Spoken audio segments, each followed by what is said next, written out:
The boy's first memory was smoke. Smoke from the cabin his father tried to defend with a rusted shotgun. He remembered the smell of pine and blood, the crack of rifles in the night, the way his mother's scream cut through the flames. By morning, the boy was the only one left. Folks said he should have been buried with them. Instead, he grew into a man with no family, no land, and no mercy for the kind of men who took it all away. His name was Jonah Red. He carried his grief the way others carried a Bible, close and heavy. The desert carved him into something hard. Dust in his throat, whiskey in his blood, a pistol that never missed.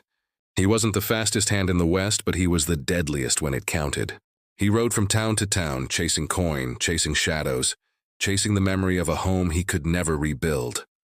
One winter, near the edge of New Mexico territory, he found work as a ranch hand. It should have been quiet labor, horses and cattle, sweat and silence. But peace never lasted with Jonah. There was always someone who wanted what he had, whether it was his pay, his pride, or the iron strapped to his hip.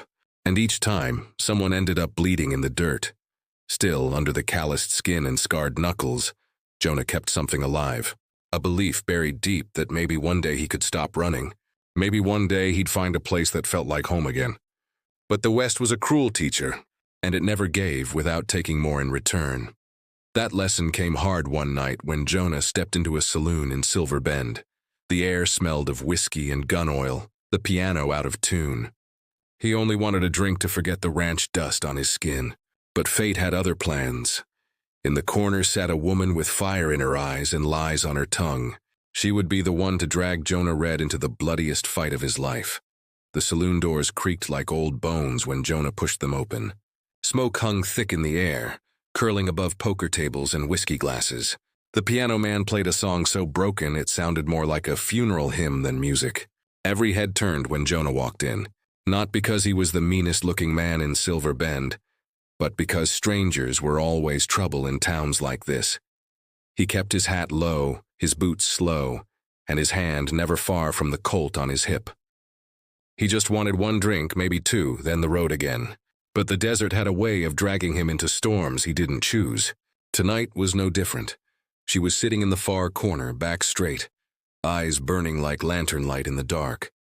Her dress was red, the kind that belonged in a city ballroom, not a dust-eaten shack of a saloon. She didn't look at him right away, but Jonah felt it when she did. It was like the air shifted, like the night had been waiting for this moment. The bartender poured him a shot, cheap and bitter. Jonah lifted it, but before the liquor touched his lips, he heard boots scrape behind him.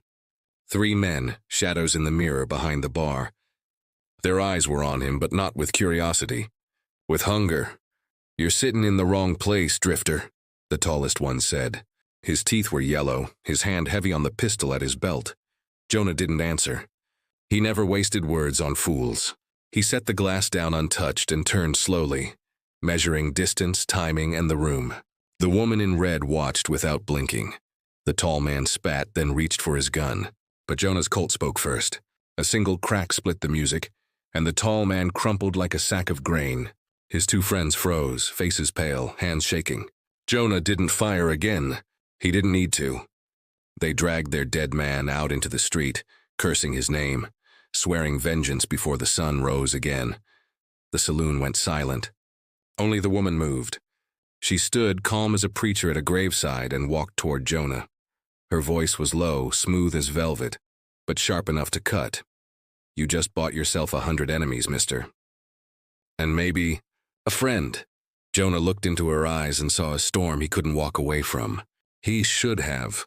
He knew better, but he didn't. Her name was Evelyn Marrow. She carried it like a secret, whispered low, heavy with history. Jonah had seen all kinds, widows, gamblers, runaways, but none like her. Her gaze was steady, unflinching, the kind of look that made a man forget how dangerous the world was. They sat at a corner table after the smoke cleared, her fingers tracing the rim of a glass she never drank from. Jonah said little. He always said little, but she spoke enough for both. She told him about the men he'd shot at, how they weren't just drunks looking for trouble. They belonged to a gang that owned half the county, 100 riders strong, led by a man who feared nothing but betrayal. Jonah listened, his jaw tight. He didn't like the sound of it. 100 men wasn't a number a lone drifter could outrun. Yet Evelyn's voice pulled him closer, as if each word wrapped a noose around his neck. "You think you saved yourself here tonight," she said. "But what you really did was chain yourself to me. They'll come now, all of them. And when they do, I'll need you alive more than dead." He wanted to ask why. Why him? Why this fight? Why drag a stranger into her war? But her eyes stopped him. There was hurt there, buried deep like an old wound that never healed. He recognized it. It looked too much like his own. Outside, the night had gone still, too still. Jonah felt the shift, the way silence warned of footsteps coming. He pushed back his chair, hand drifting to the Colt again. Evelyn didn't move. She only leaned closer, her breath warm against his ear. "They killed my brother," she whispered. "Shot him in the street while I watched. That's the truth. But I lied when I said I needed you. I don't need you," Jonah read. "I chose you." Before he could answer, glass shattered at the front of the saloon. A bullet tore through the piano man's chest. The room erupted in screams. Riders had come early, rifles barking fire into the night. Jonah flipped the table, dragging Evelyn down behind it. Splinters rained as lead split the air. His heart pounded steady, not with fear but with clarity. The fight had found him just as she said it would. Only now he wondered if she'd led it straight to his feet. The gunfire stopped as quick as it started. The riders didn't come inside. They wanted Jonah to crawl out, to face them in the open where 100 rifles could tear him apart. The saloon sat frozen in silence, broken glass glittering on the floor, smoke drifting like ghosts. Evelyn's hand was steady on Jonah's arm. "They won't stop," she said. "Not until you're dead. Or until we make them an offer they can't refuse." Jonah narrowed his eyes. Deals with devils never ended clean. He'd seen too many men die trusting words sweeter than bullets. But something in her tone wasn't desperation. It was calculation. She wasn't afraid of the 100. She was planning to use them. She told him about Caleb Vane, the leader of the riders. A man so cruel even his own kin feared him. He ruled with the noose, the whip, and the barrel of a gun. Evelyn wanted him gone. Not for Silver Ben, not for justice, but for herself. She wanted his empire, and Jonah was her weapon. Jonah spat blood from a cut on his lip. "Lady, I don't fight for dreams. I fight to survive." Her reply was cold as steel. "Then survive by killing him. Survive by standing with me. You do this, and I'll make sure you live to ride away. Refuse, and you'll die before sunrise." Boots scraped outside. Voices called his name, mocking, daring. Jonah's heart tightened. He'd been running all his life. Running from fire, from graves, from shadows. But tonight the road was blocked.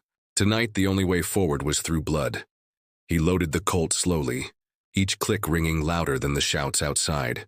He looked at Evelyn one last time, searching for truth, for a reason to trust. He found none.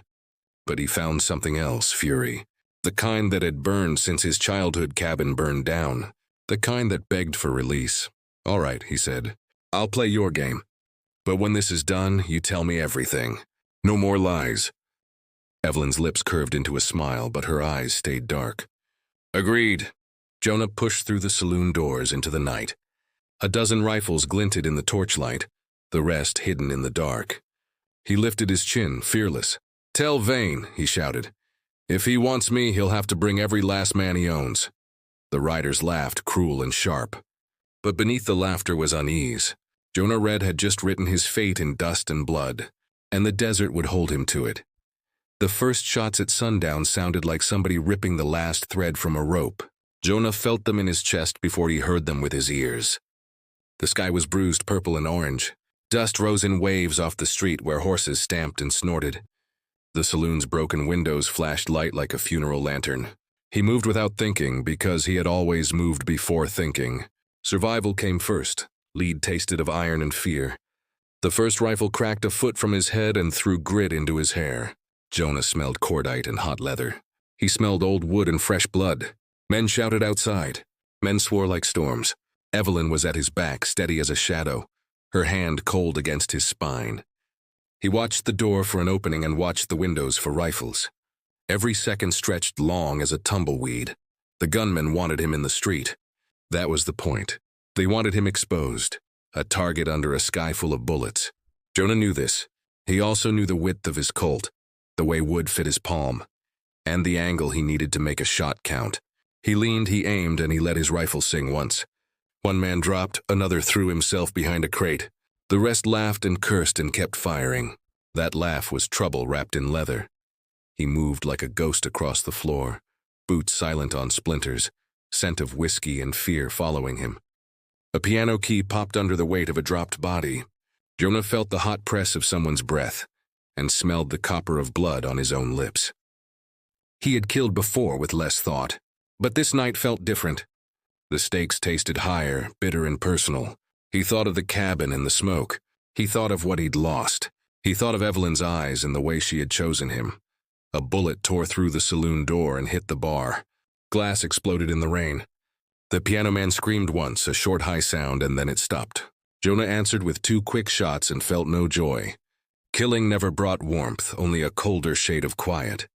Outside, horse hooves scuffed dirt and stamped impatience. Someone shouted a name Jonah had never heard. Someone laughed too loud and too soon. They came again, closer this time, using the twilight to their favor. Jonah backed against the bar, keeping his angle. He watched for motion, for a flash of white shirt or a flash of boot. He counted breaths, not seconds, because breaths kept people alive and the count of breaths could be a prayer. Evelyn watched him work, a thin line of worry between her brows. That line tightened into something else, as a man with a bandana over his face climbed onto the saloon porch and called Jonah out, daring him. Jonah stepped forward like a man who had nothing left to lose. He did not expect kindness. He expected to die. But he also expected trouble to be honest about its terms. 100 men could not hold a man who held himself together. He fired, reloaded, moved. The riders fell back a step, then they surged forward again. The night filled with a dance of muzzles and moonlight. The world narrowed to the smell of smoke and the weight of a Colt. Then Jonah saw him. At first it was only a flash of shape, a silhouette against the far ridge where the last light clung. The rider's horse moved like it recognized an old song. Jonah's breath snagged. That man's hat was wrong. But the way he sat in the saddle was the same as a memory Jonah had pushed away for 20 years. Jonah remembered a farmhand's gait, the tilt of a father's shoulder under a winter coat. The memory cut him open. He couldn't tell if his heart sped or broke. The rider took off his bandana.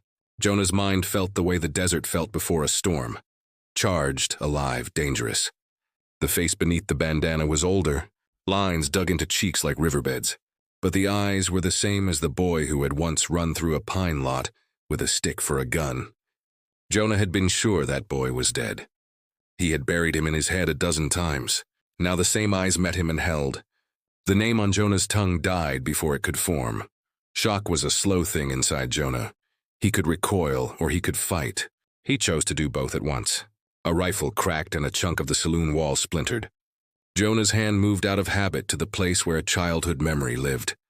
His father's old brand, the mark of the family ranch, the thing men used as proof of belonging.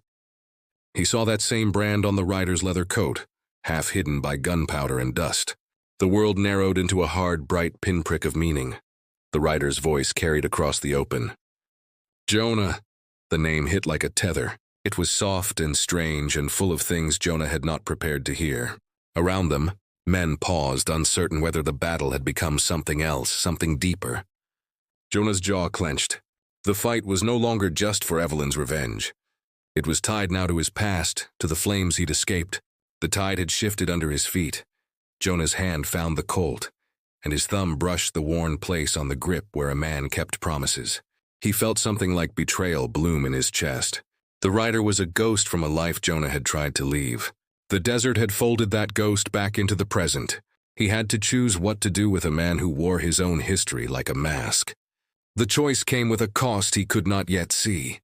He opened his mouth to speak, and the words were swallowed by the sudden sound of a horse screaming. A bullet caught the saloon's support beam and the building rocked.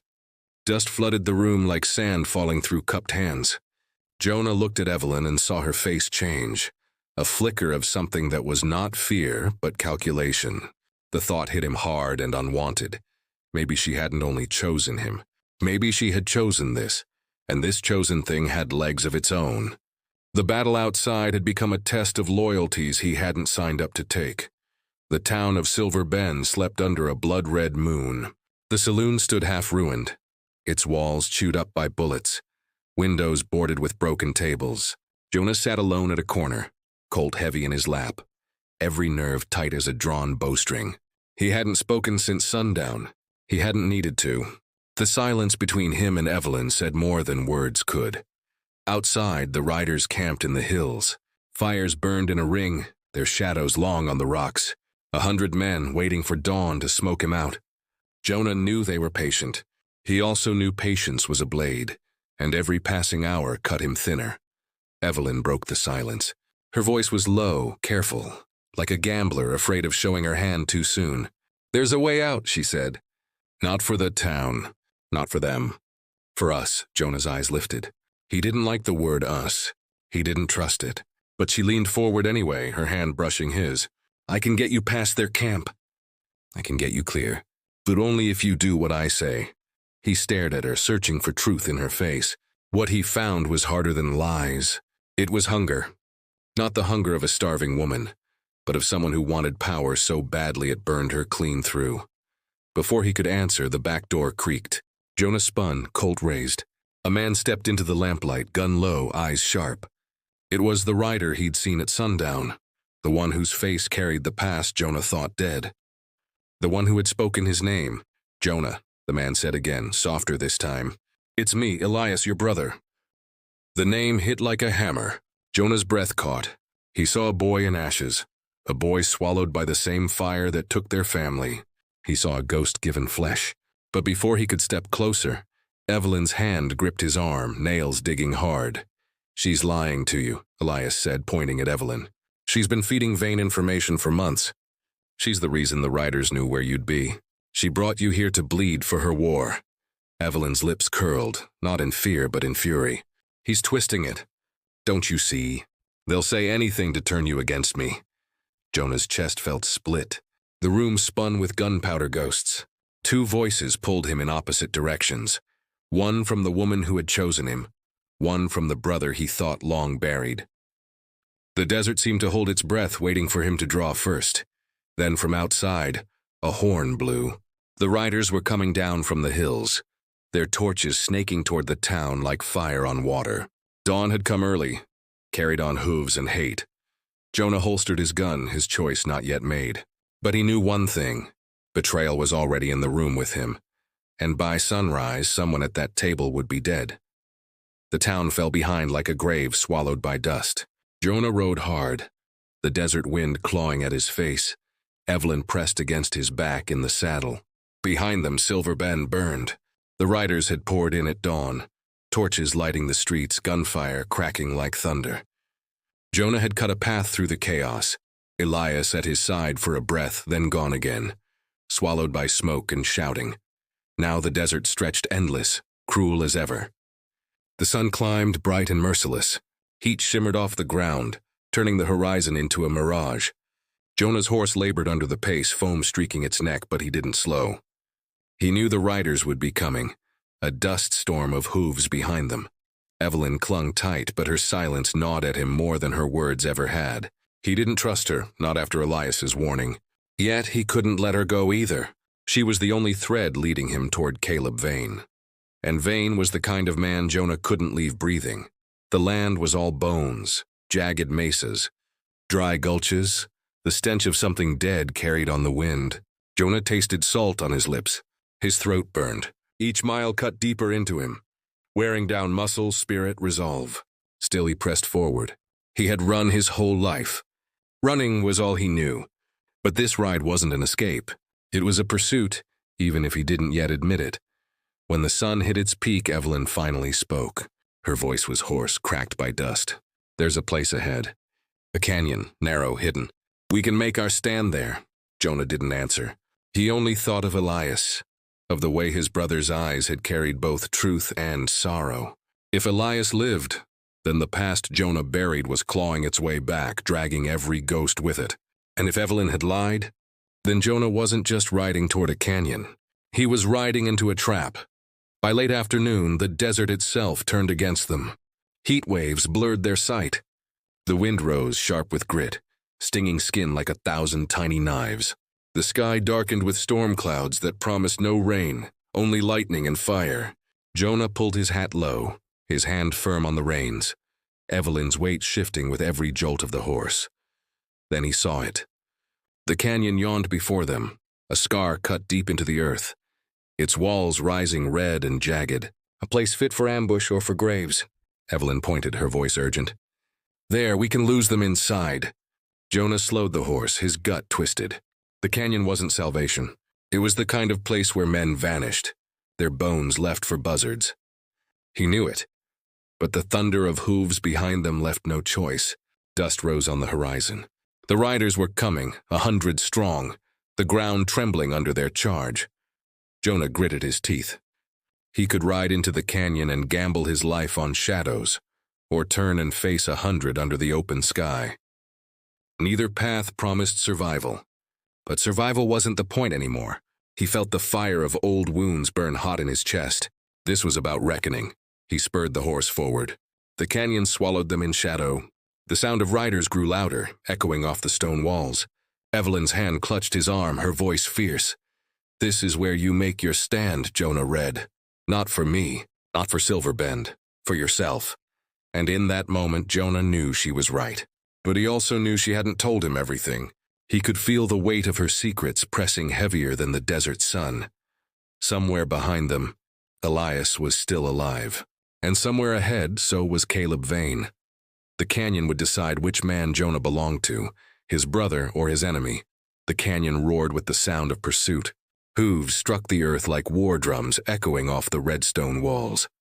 Jonah's horse stumbled on loose rock but kept running, its chest heaving, nostrils flaring. Dust choked the air, thick and bitter on his tongue. Evelyn clung to him, her breath ragged against his shoulder, but her eyes were sharp, always searching the shadows above. The riders closed in. Their torches painted the canyon walls with firelight, their shouts bouncing from every ledge. Jonah fired over his shoulder, the Colt bucking in his hand. A rider screamed, fell, and was trampled under the rush of hooves. But one man down was nothing against 99 still thundering forward. He pushed deeper, twisting through narrow turns, stone towering on both sides like the walls of a grave. The canyon seemed endless, winding and dark, every corner another chance for ambush. The sound of water trickled faint beneath the chaos, a dry creek long dead but whispering still. Jonah's chest tightened. This was no battleground. This was a trap waiting to be sprung. Evelyn leaned close, her lips brushing his ear. Up ahead. There's a fork. The left leads deeper, right leads out. But they'll expect us to take the right. Jonah didn't answer. He didn't trust her, not fully. Elias's voice still haunted him, warning of her treachery. Yet something in her tone rang truer than her words. He made the choice in silence. At the fork, he yanked the reins hard left. The horse lunged into the shadows, hooves slipping on loose shale. The canyon narrowed to a throat barely wide enough for the horse to pass. The riders behind slowed, bottlenecked, their curses echoing. Jonah spun in the saddle, fired twice more, dropping the lead man. The others pulled back, regrouping. For a breath, silence. Then a horn cut the night, long, sharp, promising no escape. Jonah's horse gave out at last. It stumbled to its knees, foam streaking its hide, legs trembling. He slid off, dragging Evelyn with him, pressing her against the rock. The canyon walls rose sheer, smooth as glass. There was no climbing, no running. Only the hollow sound of 100 men gathering just beyond the bend. Evelyn's eyes locked on his, fierce and unyielding. We make our stand here. If you've ever believed in anything, Jonah, believe in your gun now. Jonah reloaded with steady hands, though his heart hammered like a drum. He thought of the cabin fire, of his mother's scream, of Elias's face in the smoke. He thought of every man he'd put in the ground, every night he'd sworn never to die crawling. The first rider appeared at the bend. Jonah lifted the Colt. The canyon shook with the shot, then another, then another. The echoes rolled like thunder, drowning the shouts of the men who fell. But the tide was endless. For every one Jonah dropped, 10 more pressed forward. Their torches lit the walls in a blaze of false dawn. The canyon was no longer stone and dust. It was a furnace burning away every scrap of mercy left in him. Then, through the firelight, Jonah saw a face. Not Caleb Vane's. Elias's. His brother rode at the front, eyes locked on Jonah, not with hate but with sorrow. His voice carried above the chaos, ragged and broken. "Stop, Jonah. You're fighting the wrong war." The words cut deeper than any bullet. In that moment, Jonah's world tilted. Was Elias truly with Vane? Or was he fighting to pull Jonah from Evelyn's snare? The choice pressed down on him like the desert sun. The canyon walls felt closer, the night tighter, and Jonah Red understood. Before the dawn broke, he'd have to choose not just who to kill, but who to believe. The canyon widened at last into a hollow where the rocks curved high, jagged as broken teeth. Torches ringed the rim above, their flames painting the night in gold and blood.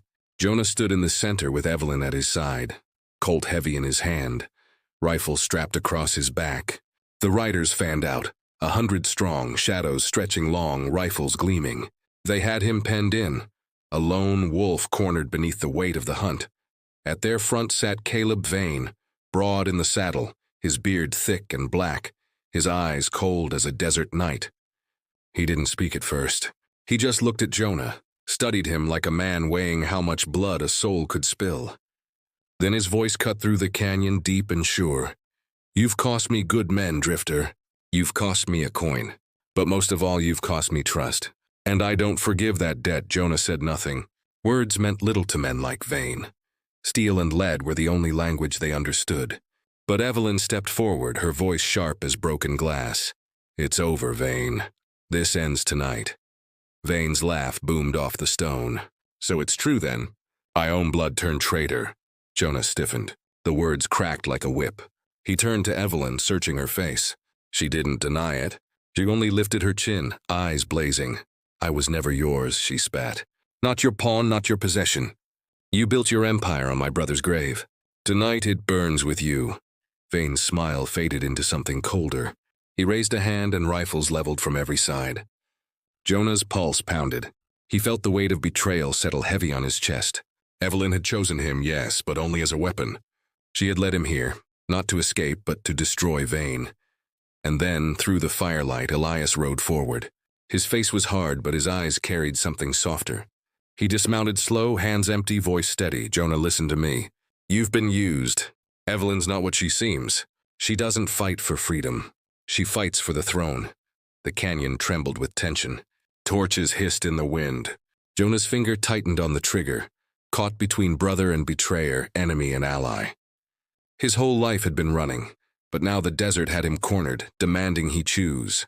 Evelyn's voice broke through, sharp, desperate. "He's lying, Jonah. He's always been with Vane. He'll say anything to turn you.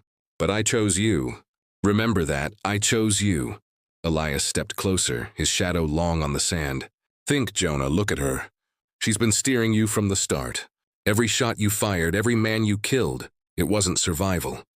It was her war." The riders shifted, restless, waiting for the crack that would split the night into slaughter. Jonah looked at his Colt, at his hands scarred from a lifetime of blood. His breath came slow, his heart steady. For once the choice wasn't about running. It was about ending. He raised the Colt. The canyon held its breath. One bullet would decide the truth. One shot would choose the war he belonged to. The torchlight flickered. The wind stilled. And Jonah pulled the trigger. The shot echoed like thunder, rolling through the canyon walls. Evelyn staggered back, her red dress blooming darker where the bullet struck. Her eyes widened, not with pain but with disbelief. She reached for Jonah, fingers trembling, lips forming words that never left her mouth. Then she fell, the dust rising to claim her, for a heartbeat silence. Even the riders froze, their torches swaying in the stillness. Jonah stood over her, chest heaving, smoke curling from the Colt. His hand didn't shake. His eyes didn't waver. He had chosen not her lies, not her hunger, only the truth his gut screamed from the start. Elias stepped forward, slow, careful, his voice carrying low. "You did right, brother. More right than you'll know." But Vane broke the silence with a laugh, deep and cruel, shaking the canyon walls. "You think this ends with her? She was a pawn. I've got 100 more." He raised his hand, rifles leveled, torches flared. Jonah lifted his Colt again, though he knew the math, 1 against 100. His chest burned, but not with fear. He thought of the cabin, the fire, the graves he left behind. He thought of every mile he'd ridden, every man who'd fallen by his gun. He thought of Evelyn's final gaze, a woman who lied but also believed in his strength. If this was the end, he would meet it standing. Then Elias stepped beside him, rifle in hand. His stance was steady, his voice sharp. "You'll have to go through both of us, Vane." The riders shifted, uneasy. 100 men against 2 should have been no contest. But something in Jonah's eyes, something in Elias's voice made them falter. They had hunted a lone drifter. They now faced brothers bound by blood and vengeance. The first rider spurred forward, rifle raised. Jonah and Elias fired together. The man fell, his torch crashing into the sand. Sparks leapt high, catching dry brush, racing up the canyon walls. Within seconds, fire roared, smoke curling black into the sky. The canyon turned to chaos. Horses screamed, men cursed, flames devoured the night. Jonah moved through it like a shadow, each shot clean, each step certain. Elias covered his side, their rhythm unbroken. A bond reforged in the heat of battle. When the smoke cleared, the riders were gone, scattered, broken, swallowed by the fire they'd lit. Caleb Vane lay in the dirt, a bullet through his chest, his empire burning with him. Jonah stood tall, rifle heavy in his hand, lungs raw with smoke. The desert wind swept ash across the canyon floor, covering the dead, covering the past. He looked at Elias and for the first time in years, felt the weight of family return. Evelyn's body lay still among the embers. Her lies had dragged him into the fire, but her choice, choosing him, had also brought him to this reckoning. Jonah tipped his hat, a silent farewell, before turning away. As dawn bled across the horizon, Jonah rode out of Devil's Canyon with Elias beside him, not as a drifter running from ghosts, but as a man who had faced them. The desert still held its cruelty, its endless hunger, but for the first time Jonah Red wasn't alone.